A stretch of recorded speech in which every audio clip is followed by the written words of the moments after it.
il paraît que la meilleure génération, ce serait les 2008-2009. Alors ça, j'en sais rien, mais ce que je sais, c'est que les 2008-2009, ils vont être les premiers à passer leur bac de maths sans calculatrice, en plus du français en première. Donc, je vais quand même essayer de les aider un petit peu. Et pour cela, dans cette vidéo, je vais corriger une des questions d'un des sujets 0. Les sujets 0, ce sont les sujets qui sont sortis, qui permettent de travailler cette nouvelle épreuve. Ce sont en quelque sorte des sujets d'exemple. Donc allons-y avec cette question. On considère le nombre a qui est égal à 1 demi moins 1 demi fois 4 tiers.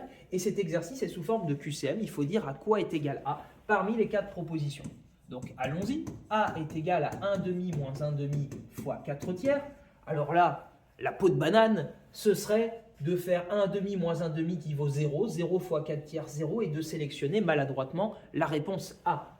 Parce qu'il ne faut pas oublier qu'une multiplication est prioritaire sur une soustraction. On va d'abord garder le 1 demi et faire la multiplication qui est ici. Pour multiplier deux fractions, on multiplie les numérateurs ensemble et on multiplie les dénominateurs. Ça nous fait donc 1 demi moins 4 fois 1, donc ça fait 4. 2 fois 3, ça fait 6.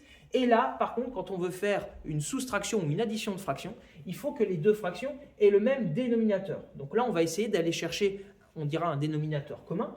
Donc on peut se rendre compte ici que si on multiplie par 3 le dénominateur et le numérateur de cette fraction, donc multiplier par un même nombre le numérateur et le dénominateur d'une fraction permet de garder la même fraction.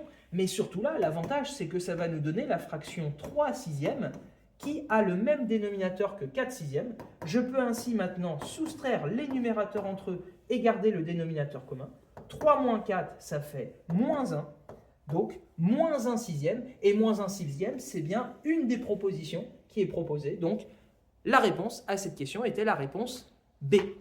N'hésite pas à t'abonner à ce compte si tu souhaites continuer de préparer avec moi ton épreuve de mathématiques pour le baccalauréat.